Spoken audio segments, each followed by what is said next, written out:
Welcome to the Worldly Wellbeing podcast. I'm Luke. And I'm Holly. Hello. Oh, Lord.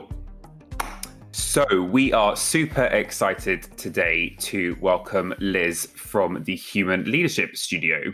Liz is a very dear friend of mine who I've known for many years now. We've worked together. We've enjoyed lots of cups of chai at Dishoom together. And it's really great to be able to welcome Liz to join us at the Worldly Wellbeing podcast today. So hello, Liz. Hello, Luke and Holly. Hi, Liz. Hi. Day one of our second lockdown, so seems quite a poignant day. Absolutely. We're starting it the right way, though, aren't we? Yes, we are entering lockdown, but at least we have good friends and the ability to talk about some really exciting things as well. Yep. So, Liz, would you like to introduce yourselves for us? Absolutely, thank you. Delighted to be here with you both. I've spent most of my career in human resources, particularly in the area of leadership and development. I started life off in social services in North Tyneside in Wallsend in the 80s. And over the years, I've become a coach supervisor, trained as a creative facilitator with the art gym, and now running workshops and providing consultancy to organisations, typically around this whole area of well-being, compassion, kindness, leadership, and how do we all need to be in organisations going forward. You can see why I refer to Liz as Guru Liz, because not only is she a very dear friend, but the wisdom that pours forth and the humility and the willingness to engage is overwhelming at times. So Guru Liz seems like a really apt title. Oh, thank you. That sounds like a big pair of shoes to fill, but thank you for the No pressure, Liz. Yeah, no pressure. So, Liz, I'm sure you have been studying our Worldly Wellbeing website, blogs and podcasts. As you've probably heard, we are looking into the idea of worldly wellbeing and what that means. So our first question is, what does wellbeing mean to you? That's an interesting question, isn't it? I think well-being at the moment is almost changing morning to afternoon, day by day, week by week. I'm also noticing that perhaps well-being was something that was sort of a bit out there somewhere. It was a bit sort of having a massage or drinking some tea and a bit woo-woo. And I think for me, the current pandemic, as dreadful as it is, has actually also provided us as human beings with an opportunity to really think about what does well-being mean for me, and who am I at the moment in this world of chaos and uncertainty, of loss, of economic concerns, people losing their jobs. There's a lot of social trauma in the system right now. And I think because of the context in which we're all living at the moment, I think well-being and people really taking notice about what well-being might mean for them is really very welcome. And let's not forget winter's around the corner. I don't want to add a bit of more gloom onto the situation, but no, don't, Liz. Don't talk about winter. I've definitely not forgotten that's looming. I am in denial. There is no winter this year. I'm going into hibernation. That's a very good idea. But we'll talk about that. I'll talk about what we can do to get our winter store cupboard set up. So I'll come back to that. So for me, to answer your question, well-being is about taking care of the whole of myself. And I run workshops around this whereby we explore how we're taking care of our minds. So for me, that's about not being as attached to my mobile phone as I normally am. It's about limiting how much news I can cope with. It's about focusing on what's in my control and what's not in my control. Like, what can I control for me, which calms my head? How am I taking care of my heart? Our hearts, our places of love, compassion, kindness, friendship, connection, creativity, joy, playfulness. How am I feeding my heart? How am I taking care of my body? Am I moving? Am I stretching? Am I standing away from my desk? Am I going for a walk? Am I watching some yoga, whatever that might be? How am I taking care of my soul? What's my higher purpose? What's my work? Who am I in this world right now? And little gentle really gentle things that I can do, that you can do to take care of your head, your heart, your body and your soul. So it's not about going, oh, I'm going to go and run a marathon next week. It might be I'm going to go and run for 10 minutes. We need to go really gently at the moment, is my feeling. I think that's really a helpful way to articulate it, because sometimes the buzzword well-being can be a little bit cryptic for people. And you touched on that, Liz, there when you kind of said it used to be seen as a bit woo-woo. And I am often aware that sometimes when I'm talking about things, I probably sound like a bit of a hippie, like, off doing my yoga or whatever. And I can sometimes feel my husband's eyes roll to the back of his head. But actually what you were explaining there brings it back down to an immediacy. It brings it back down to me now, as opposed to the higher constructs and ideas, which are part of it. But actually there is much more of a presence to it in the now than perhaps has been acknowledged previously. Yeah. Yeah, I think that's true. I mean, the three of us are all very keen travellers, aren't we? And yes. we can't, right? Well, you can, but we sort of can't right now. And therefore, I think what's happening is, whilst a lot of us spend a lot of our time not in the now, we spend a lot of our times thinking about Saturday or next week or the next trip or the next whatever. This current situation is really making us stay put, sit still, stay home, and really be in the now. And that's not easy. That's not an easy place to be, especially when we're in a place when we really don't know anything anymore. It's called a liminal space. There's actually books written about this liminal space. William Bridges talking about transformations. And this space of not knowing is a really important space to be in. But I say that very deeply respectfully for people who are really in probably a dangerous place of not knowing right now, because they can't probably move on from where they are. But it's all part of something ending and something beginning. I think a number of us at the moment have this sense that something new is wanting to emerge, but we don't actually know what it is. So now we're being asked, not only by the government, but also by the situation, to sit with now. In a way, it's quite scary to be forced to be with yourself. It's also really helpful. And I think probably a lot of us sounds really cheesy, but getting to know ourselves a lot more, or maybe kind of learning to, again, cheesy, but learning to love ourselves. Because at the end of the day, what we're kind of seeing is the only thing we can rely on is the fact that we are who we are. And that's us, like we're with ourselves. And that's the one thing that we kind of have some control over, I suppose, is our relationship with ourselves. That's lovely. I think the only thing we can rely on is ourselves. The only thing we can control in a good way is ourselves. We can't control. I can't make you happy. I can't make you sad. I can only control myself. And getting to know ourselves better and sitting with ourselves and noticing what's going on in ourselves. And also, I don't know about the two of you, but our emotions can kind of move very quickly from gratitude, altruism, nature, photos, the world's not so bad, to anger and sadness and grief and disillusionment. And that's exhausting to keep being tossed around in that range of emotion. Getting to know ourselves and sitting with ourselves is a challenge. I think that volatility that you were just speaking to is really, really noticeable at the moment, and kind of it's almost like a tangibleness in the air. You can feel people's moods shifting in a way that perhaps British culture isn't quite used to.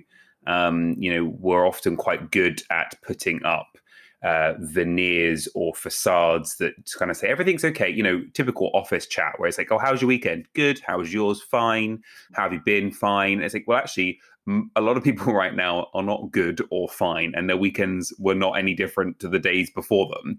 And so those kind of facades are being chipped away slightly, and that does mean there is a volatility that can be a little bit explosive. And I think a lot of people don't know what to do with that, and don't know how to respond to these ways of feeling, because they've never really been proactively encouraged to kind of tap into that before. Yeah, very true. And our opportunity for our distractions, be it the gym or the pub or the bar or the walk or the restaurant or the trip, when we're in this lockdown situation, there are fewer distractions. So you might want to metaphorically run away, but we're very limited, and we take ourselves with us. As the Buddhists would say, wherever you go, there you are. You've got to take yourself on holiday. You're always there. So to your point, Luke, about, all these emotions running around and what to do with them, a couple of tips I've got for this is our minds love a drama. Our heads run with it. They love it, absolutely love it. So a great way to stop that, or to bring it into check, is to say, hang on a minute, I'm running a story here. Is that true? Okay, well, let's just deal with what we know to be true. And a great way of bringing us back when we do find ourselves in overwhelm is to count 10 things that you can see in front of you. It's just a great way of bringing your mind back to now, rather than feeding and fueling a story that actually isn't really helping. Sometimes it's really good to be reminded of something that's a very simple and basic thing to do. I mean, the idea of being dramatic, I am full on drama at times over the smallest things. Something simple and basic is a really good reminder. Just look around and count stuff. I like that, Liz. Yeah, or if it's all getting too much, just go up, buy some nice soap, buy some soap you like, and just go and wash your hands for 20 seconds. Just calm it all down. Otherwise, we're all running all this cortisol in our systems. But, I'm sitting here acting like Mrs. Cool as a cucumber. I'm as guilty of all of this as everyone else, and need to remind myself. But yeah, checking in. What do I need? Cup of tea. I want to stand up. I want to come away from my computer. I want a biscuit. Perhaps not too many biscuits, but, I'd like a sensible quantity of biscuits. You can define quantity of biscuits. I was saying the other day to someone that underwhelm and overwhelm are quite interesting words for me. We know what underwhelm is, and we know what overwhelm is, but we don't know what whelm is. My invitation is to think about, what is your level of whelm? What is your whelm? What is your whelm? Or how whelm are you? How whelmy are you? Yeah. I love that. Perhaps if we go back to sort of, April time, when we were clapping for carers on a Thursday night, felt to me as though that was the start of appreciation, connection, compassion, empathy. Thank goodness all of these healthcare professionals are and continue to put themselves on the front line for the greater good of everybody else. I mean, that is a fantastic example of compassion and care and kindness for everybody else, and then people demonstrating their compassion and kindness for them with the clapping. So I'd like to think, looking back on that time, that was almost a pivot point of something starting to change. I do get a sense of something changing. I just got this little image of, when you're a child and you go to a birthday party and then you get your party bag at the end. And you're always like, oh, what's in here? And it's like nice things as a reminder. I'm kind of feeling like this year, at the end of it, we're going to have this party bag.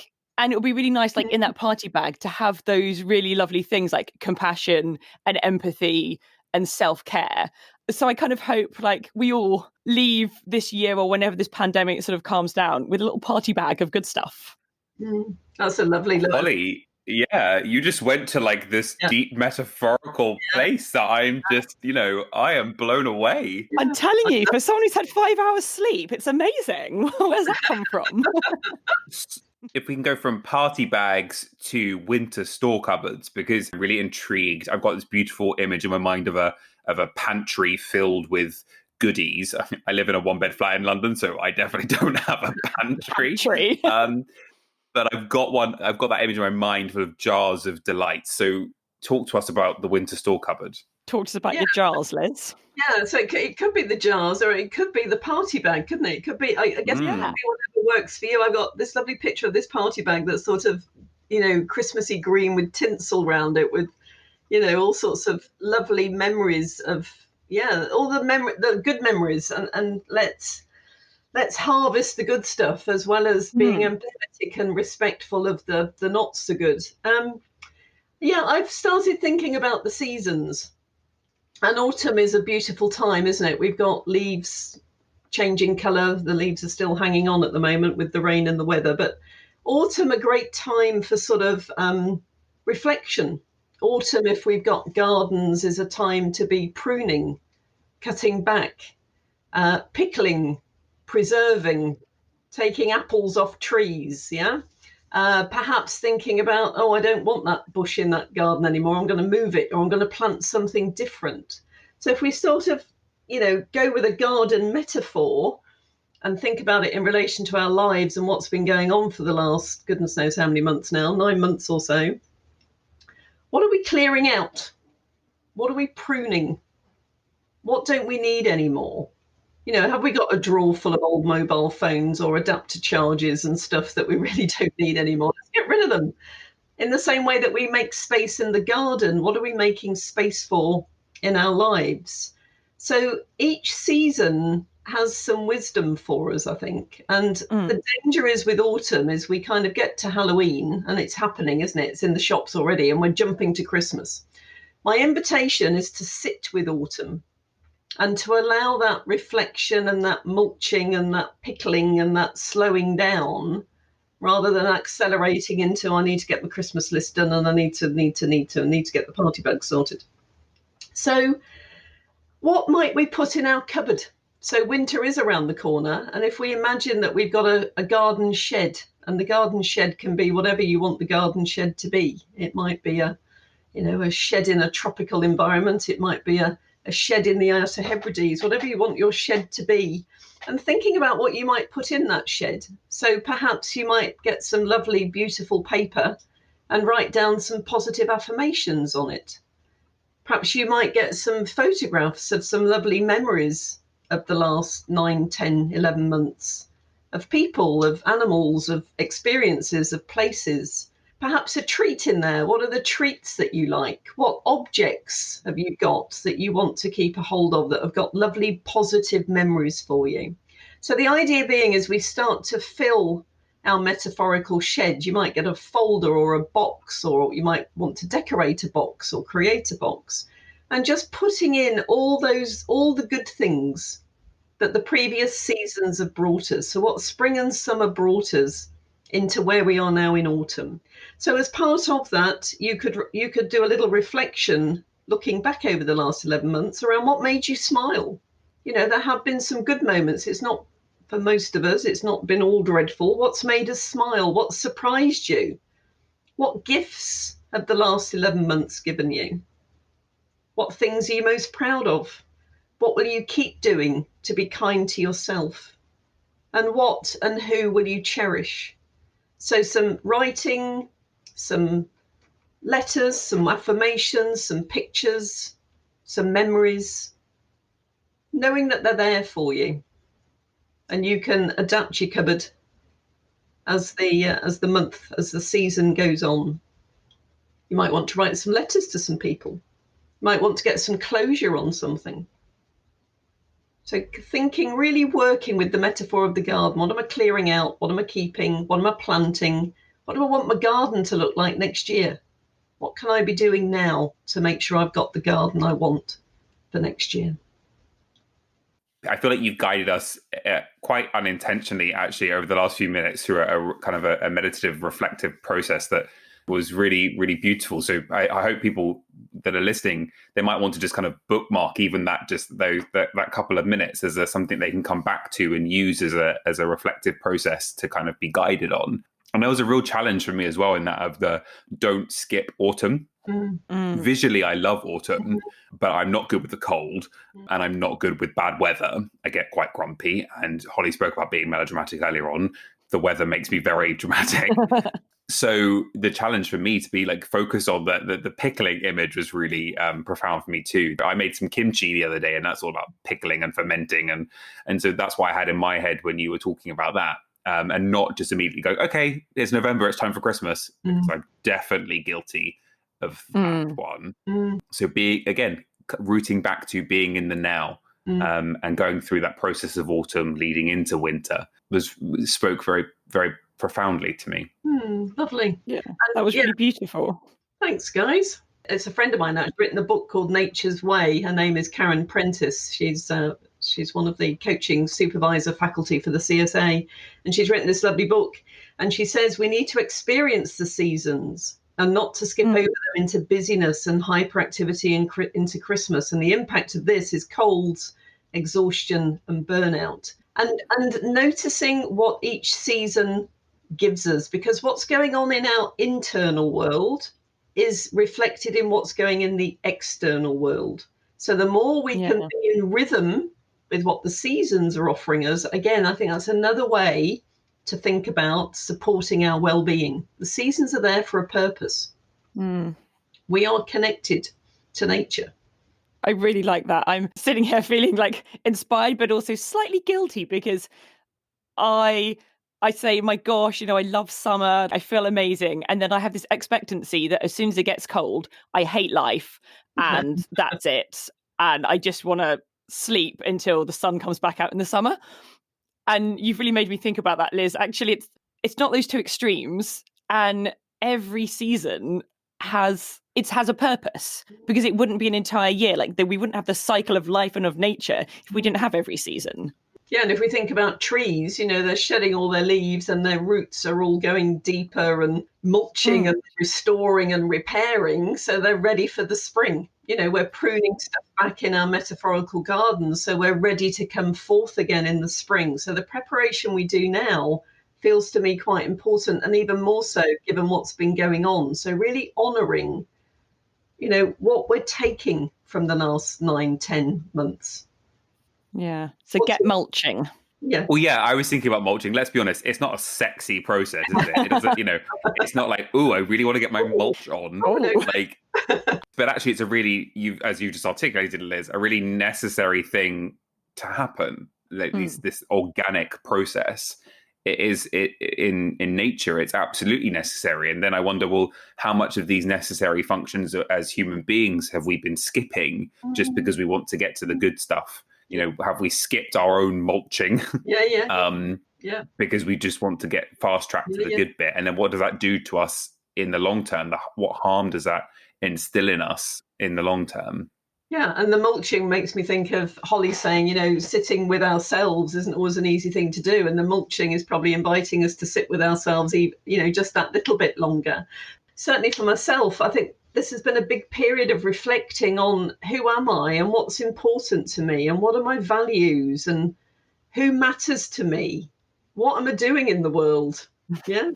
We're getting to big questions now, Les. Big questions. Holly's going to start shifting in a mulch right now. I need to get off this call and start mulching. But my invitation is to be appreciating where we've come a long way and appreciate ourselves and appreciate other people for just how far we've come. We're still here. We're still standing. The only thing I would say, the reason why we need to take care of ourselves is not only because we need to take care of ourselves, because there's nobody really else to take care of us other than ourselves, is that if we don't take care of ourselves, we're not any good to anybody else. So there is a great phrase I take from the coaching world, which is the quality of the intervention. So the quality of what I do depends on the interior of the intervener. So the quality of the intervention, Holly's eyes are whizzing around there, the quality of the intervention depends on the interior of the intervener. So if I'm coming on this call all angry and distressed and upset and all over the place, whilst my intention is a positive one, because my internal state is not a good state, my impact is not going to be as good as it might be. So this internal work is so important. It's actually a really hard thing for a lot of people to accept. And they want to be givers and helpers and rescuers and enablers. But actually, you can't do that long list of things if you yourself are not, if you have not given back to yourself first. Absolutely, which then sort of links beautifully into autumn, doesn't it? Around what am I harvesting? What am I conserving? What am I keeping? What is autumn giving me that's nourishing me? Liz, thank you so much for joining us today and for sharing some of your experience that has developed into that beautiful wisdom that we've heard. We'll be releasing this podcast less than a week into the new lockdown here. And I think a lot of your words, Liz, are coming at perfect timing for a lot of us. Thank you. So, go slowly, go gently, and go well. And get mulching. And get mulching. So that was our rather wonderful conversation with Liz. Luke, takeaways, thoughts? I mentioned this in the interview. I think that reflective process of exploring the importance of autumn and not skipping that season, but really delving in deeper into that and sitting in the season as opposed to wanting to jump ahead to the exciting flashiness of Christmas was particularly relevant to me. So you're not being swayed by shiny baubles? I'm always swayed by shiny baubles. Aren't we all? I think there's something really significant about that mulching process, that really graphic kind of analogy that Liz used. And I think that's really powerful and something that I'm going to take away and reflect on further. And it was really nice to have some actual practical advice, like count things in the room, stand up, sit down. It's crazy how sometimes you just need to be reminded of something really simple like that. So I guess until next week, you and I are going to be mulching, counting, standing up, sitting down, just general delights like that. It sounds a little bit like we're going to be doing the hokey cokey, which I'm also on board with. We are looking forward to coming back and joining you next week. In the meantime, you can stay in touch by checking out the Worldly Wellbeing website, www.worldlywellbeing.org, and also by finding us on social media. Holly is on Instagram with Roam Away From Home blog, and Luke is on Instagram with Locomotion Luca. Okay, we will see you next week. Peace and love. Ciao, ciao, ta-ra. Namaste. Bye.